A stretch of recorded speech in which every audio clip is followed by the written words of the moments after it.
HEMA. Specifically, your cutting mechanics. Not in the essence of, do you hew it, do you slice it? That's another video in and of itself. Topic of just cutting in general, right? Cutting properly so that when I cut, we do not double out. Which is a very, very common problem among most HEMA clubs today. And this all stems from not crossing the center line when you attack. The ever so important center line is the difference between a good cut that protects you or a cut that will lead to a double, even though it may have quality. If we both cut at each other and understand the concept of the center line, we're perfectly fine. Even if we step, we're both perfectly fine. We've crossed center line, neither of us can hit each other. If neither of us pay heed to the center line and just cut at each other, we're gonna double out every time. That leads to creating bad habits of doubling, believing that you can, if you hit the other person, you get a point. This is a sign of bad swordsmanship, and you can see it in a lot of clubs, including the one that we are currently attending. There is a few fencers that don't care for their own safety and just feel like if they get a hit, they count that as their point. This also stems from a lot of people forgetting HEMA is a martial art. The treatises that were written, most of them, are not under the context of sporting, right? Where it's not just, oh, I've hit him, that's the end of it, right? They're very martial. We're trying to hit without dying. So I want to hit him without getting hit. Of course, there's a variety of ways to do this. Those are the master cuts, as the German schools call them. And even beyond the German school, whether you're looking at Fiore, the Bolognese tradition, it doesn't really matter. These are parallels as far as Eastern Asia. Japan, China, all of it. These exist. Because I don't know about other martial arts, but crossing the center line to stay safe seems like a pretty universal concept. Pretty much. There's not a lot that can go wrong if you cross it. Even if my cut completely fails, he's stronger in every way, but I make sure I cross the center line. I can still work from this. His blade's above my head, but not all hope is lost. I can still line, I can still step out and cut. There's still a lot. Center line will give you a variety of options. For example, if we were to cut each other, I could easily step out into this winding here. And he's still on the center line, so I can't immediately bring my hands back. Or not my hands, my blade. Well, you notice, if he stays in this position, it may not be on his center line, but it's on mine, so I can't actually hit him. If I were to hit him as hard as I could, in this position, right? His point's still on line. Even if I hit it super hard, he can just channel that into another cut. And because he pays the concept of the center line, I can't immediately bring my blade back online to offend him. Hence the importance of the center line. It will be repeated multiple times throughout this video, but if you don't pay attention to the center line, you will most likely get punished for it heavily.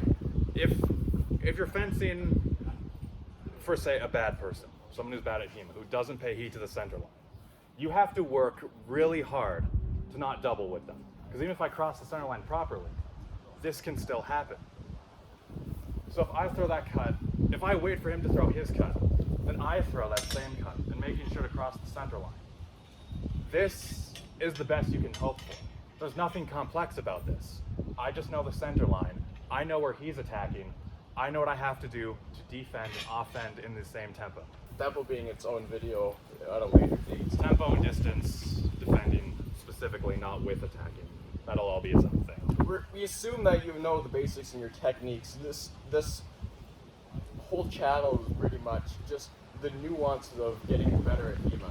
This channel is not how to do stuff. You should already know how to do something. It's why this particular device works. If you ask how to do something, like, oh, when you're cutting, your bottom hand pulls while the other pushes. You're making sure that your blade crosses there so you don't get hit. That's all well and good. That's necessary. But if you understand why a cut works, on how it crossing that center line is why it defends you, you've learned just about all you need to from this cut. And it doesn't even matter what cut you do. If it's your number 1, your Zornhau, your Fendente, all this works.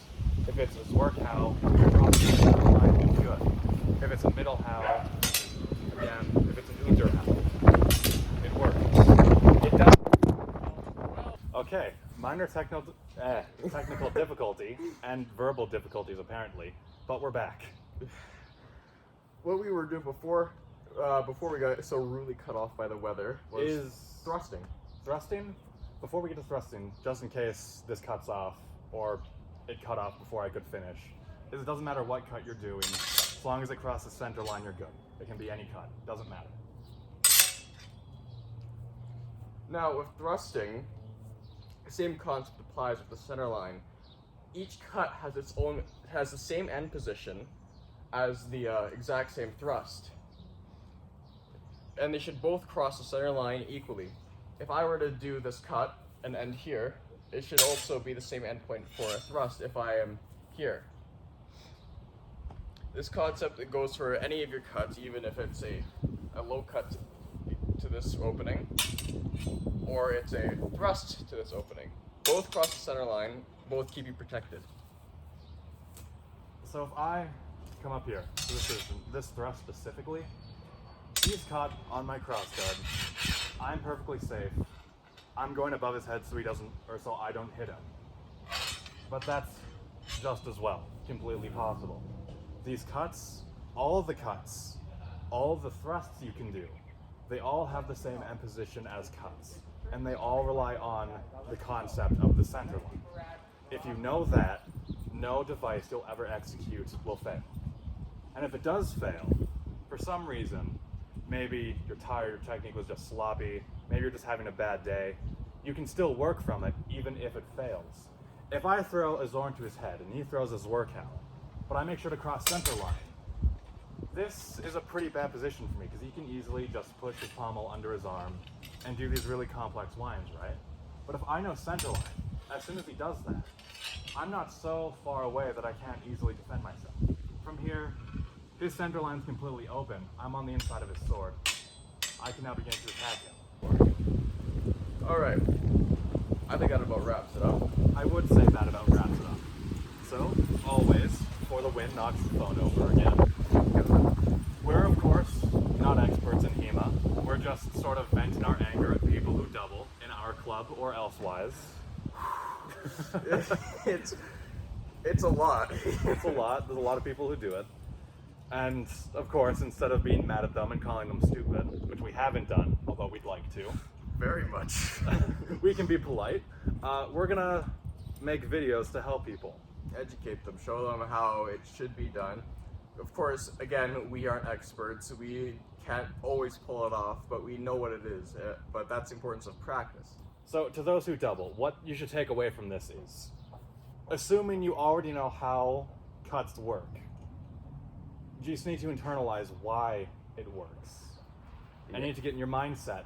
It's not about points. It's not about, oh, his cut's worth 5, while mine's worth 2. That doesn't matter.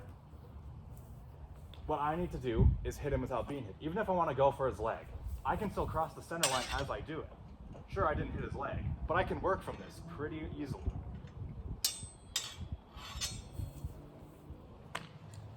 Center line, that's... Center line. You wouldn't think it's that important because it's just one dimension, right? But it is pretty much the basis. You know, it is the basis of every technique you do, as it was said before. It can't be reiterated enough how important the center line is. Everyone likes to focus on the very complex techniques, but you have to remember, they're based on these fundamentals. If you know these fundamentals, the most basic or the most complex technique are exactly the same. Just different angles, pretty much. Different angles, but they all pay heed to the same rules. Same rules, basics. It's unfortunate that not a lot of people know the basics, though. Well, that's why we're doing this. Absolutely. Okay, so if you like the content, tell us. If you hate it, instead of just telling us you hate the content, tell us what you don't like, and we'll try to do something about it. We're gonna be covering a bunch of other stuff. If you have suggestions, as always, let us know. We'll try and break it down. Even questions. We're going to be really active in the comment section because it's, again, brand new thing to us. So if you have any questions or anything at all, As just ask. pretentious and as condescending as we have sounded this entire video, we're trying to help people. Ourselves included, like, it's good practice just to be able to explain the technique that you, or the concept that you practice daily. Well, I guess that's it. That's it.